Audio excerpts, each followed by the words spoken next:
Alrighty, so hello and welcome back. This is XS Power here after one heck of a break from Modern Warfare 3. I don't know what it was about that game, I just couldn't play it anymore without getting extremely frustrated, so now we're at the release of Black Ops 2, and from what I've seen, this is an awesome game. They've fixed the small things that were really upsetting me and enhanced the things that they did right. So this video, I'm just going to give you a couple tips and tricks before you actually jump into multiplayer, hopefully help you out a little bit. And to start out, we'll go ahead and head into options. Now, I play on tactical, so I had to switch that over from default. So if you do, go ahead and switch that as well. There's now 14 sensitivities, so if you used to play on 10, you're going to want to play on 14. 14's not higher than 10 used to be. There's just more in between for more customizability.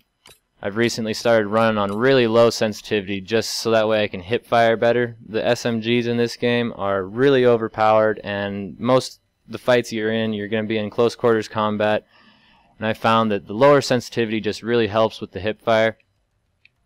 Going to audio settings, you can go ahead and turn the music volume down. That's really handy. You weren't able to do that in Modern Warfare 3, and it was kind of upsetting. So if you're playing Search and Destroy a lot, you can go ahead and turn this down or completely off. So that way when it gets close to the end of the round, you can continue sound whoring without having to listen to the intense music start playing. They have a preset for headphones, so that way it boosts the low and high end frequencies, so you'll be able to hear footsteps a little bit easier, which it's very, very hard to hear footsteps in this game. So I'd recommend doing this. You can go into graphics settings and change the brightness. I like to run on really bright, so that way in multiplayer the players just pop and can see them right away, even in dark circumstances. However, if you're going to be playing campaign or zombies, I'd recommend turning it down to where you actually can't see the top box, just so that way it increases your experience a little bit. Go ahead and back out of here now.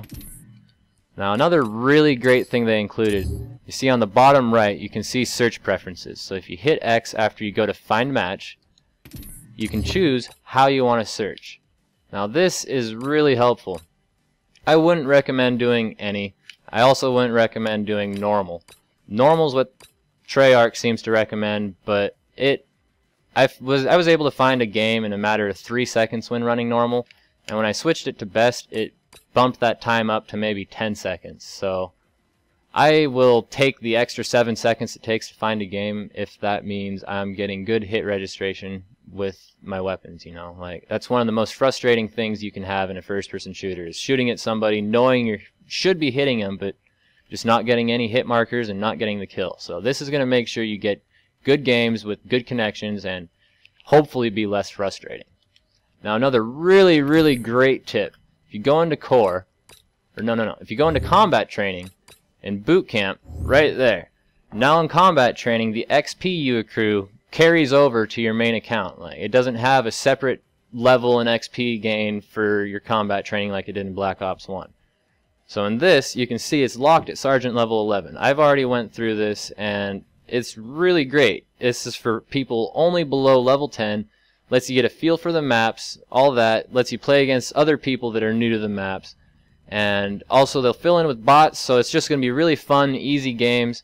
And the greatest thing, none of your stats will carry over, only the XP. So by the time you're done, you look at your combat record, you won't have anything in your combat record, but you'll be level 10.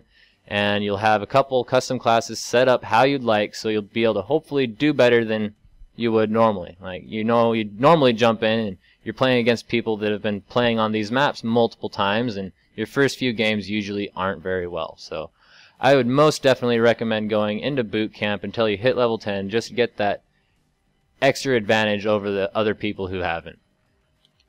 But that's all for today. Just doing a little bit of tips and tricks video for everybody that hasn't started multiplayer yet. Hopefully help you out a lot. And I got another video coming up here shortly, so I will see you soon.